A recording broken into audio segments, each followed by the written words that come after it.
Hey guys, I'm Philip Baird with Spirit Box. Welcome to our warehouse here in Springfield, Missouri.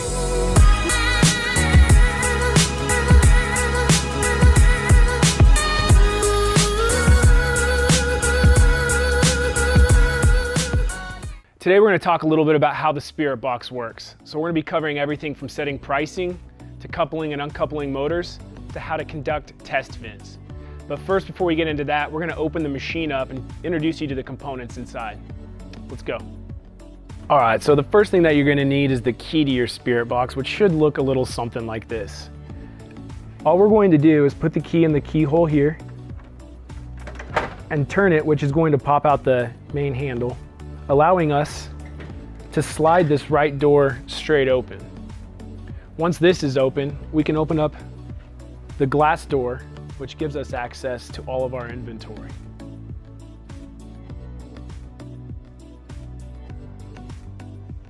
All right, so now that we have the door open here, let's walk through some of the main components inside of the Spirit Box. First of all, one of the things you're going to notice directly back is going to be a big silver box, and on that box is a button that has a title of Main Power. So basically, like with your phone or your computer, if the Spirit Box starts to act glitchy or funny, basically all you have to do is flip that main power off, count to about 10 seconds, flip the power back on. You're not going to lose pricing or anything else that you've already programmed into your Spirit Box. Give it a couple of minutes to reboot, and that should resolve most of your issues if the Spirit Box is acting funny. The next thing we wanted to point out here is the radio. So this box at the top is the radio, and as you probably know, the Spirit Box accepts many forms of payment, from cash to credit and debit to smart payments like Google Wallet and Apple Pay. So this is how your cashless forms of payment are transmitted. This talks to cell phone towers, allowing that information to be communicated. Also, you have access to online reporting showing you all of the sales data through your Spirit Box. You can log in from a computer or download an app to see this information. This is also how that information is transmitted. Below the radio, what you're going to notice here is the cash box. So when customers do choose the cash form of payment, this is where the cash is stored. So you can easily swing the door open to see the cash situation at any given time, or there is a yellow trigger at the top allowing the whole box to be released. Now, if customers are telling you that it won't accept their bills, or a customer tells you that their bill got jammed, when you remove this this cash box, you're generally able to see where that jam might be pretty apparently. You're able to remove that bill, pop this thing back in, and that should clear up any issues with cash jams. Down towards the bottom, this is the coin mechanism, and basically to release this coin mechanism of this coin box, there's a lever over on the right hand side here, this back side that I just flip up. That's going to release the door here and allow us to access the different components of the coin mechanism. So first of all, I wanted to show you the coin cassette. To remove the actual cassette itself from the rest of the components, put your fingers in the top handle here, pull up, and this is going to slide out. All right, so while we're talking about coins, it's really important that we point a few things out. So first of all, it's really important that we maintain adequate levels of coins of all denominations. So the way that customers are given change for purchases, cash purchases through the Spirit Box, is with $1 coins or quarters in some situations. So for example, if someone buys a $12 t-shirt for $15, they're going to get 3 $1 coins back. If any of these tubes are extremely low, it's going to throw the client or the customer a exact change only message, which is not going to allow them to put in bigger bills, which means you're going to lose sales. So it doesn't matter if it's the $1 tubes, the quarter tubes, or even the nickel tube. Make sure they're at least a quarter full so your customers have a good buying experience. To take it to the next level, it's really important that we have adequate levels of $1 coins. These can be a little bit trickier for you to find. Sometimes it's just a conversation with a local bank to store those for you. Sometimes they have to order them for you. But $1 coins are going to be very important because, again, from a buying experience, you don't want to get a bunch of quarters back for change when you make a purchase.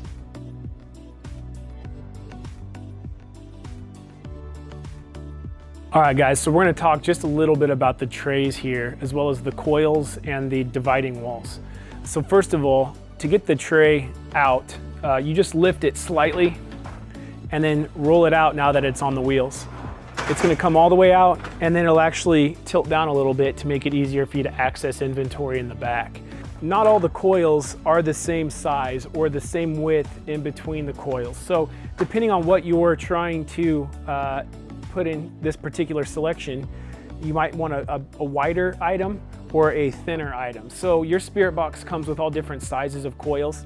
And if you decide that you want a smaller item here and a wider item over here, it's very easy just to release these coils from the back and move them to another location so we can use these wider coils in a different selection. So a couple of more things to point out here. First of all, in the back, you're gonna see individual motors here for each individual coil. So what that allows us to do is if we wanna come in here and put a divider here and say that we want this to be two separate selections, we can do that. And we'll get into coupling and uncoupling motors here in just a minute.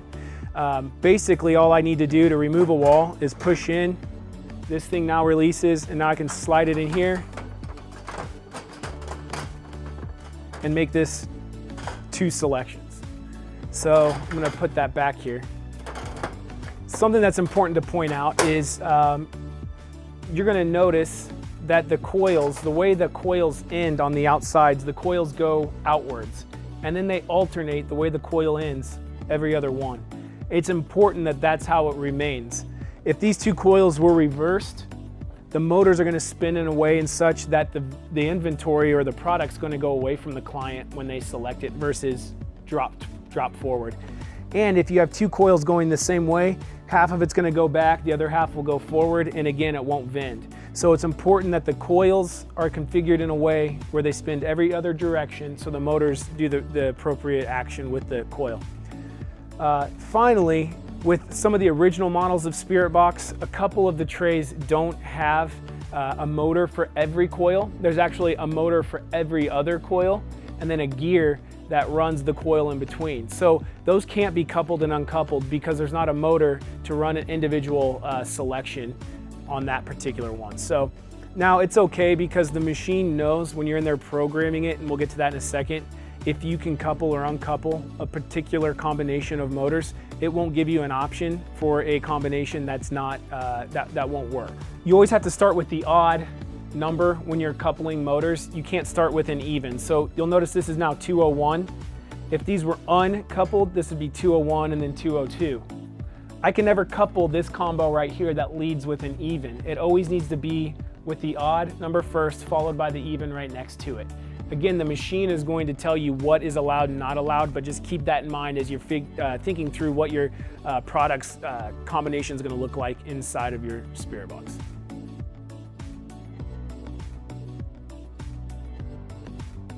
All right, so this bottom piece here of the machine we call the bucket, and basically this is where customers go to access the products that they just purchased. But from an administrative level, basically when this door is open, we can get in and access storage that's underneath the machine here. So by reaching around to the right of the bucket, I can feel a trigger, which I push up. That's going to release the bucket to this amount. Now, if I want to reach in and grab stuff from here, that's fine. But if I need to get towards the back, I simply release this lever, and that allows the bucket to go all the way down. So I can get back to an ample amount of storage down there where you can keep top selling products, dividers, extra coils, or other machine parts. To put the bucket back up, just put it back into place. One last thing here about the bucket or technology in the Spirit Box. There is technology called SureVend. And basically there are sensors at the top of the inside of the bucket here. And it's happened to all of us, but when you purchase a bag of potato chips or something like that, inevitably it gets stuck and it doesn't drop. Well, with SureVend, basically what's going to happen is it knows that nothing has dropped and broken the plane of that bucket, so the coils will continue to spin until product does drop. So this ensures that your customer is going to get the product they purchased or the transaction will be canceled.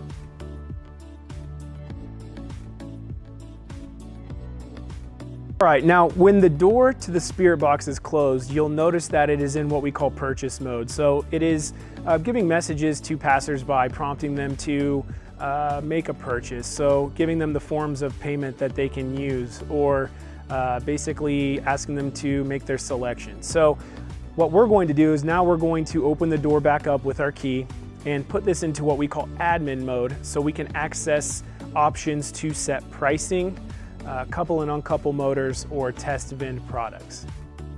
So once we open up the spirit box and slide the door open, our screen is going to present us with a request to enter PIN. Once we enter this PIN, it's going to put us in admin mode, so we can start to get in and do things like set pricing, couple and uncouple motors, and conduct test vends. So the code for every spirit box is 3333. Now, with the original spirit boxes, you don't actually have a touch screen. You have a slightly smaller screen with a touch pad beneath it, but the rest of the functionality within is the same. So the first thing we're going to be presented with is the diagnostics screen. This is going to tell us if there's anything that needs our attention. So okay, we're good to go there. And then basically we'll hit the home button to take us to the admin landing page. Now you're going to notice there are a lot of options here on the admin landing page, but there are really only 3 that we're going to use on a regular basis and that we're going to talk about here. The first one is test. This is where we can go and conduct test vends and other testing types of functions. Pricing, this is where we can set individual prices or prices for individual products in the spirit box.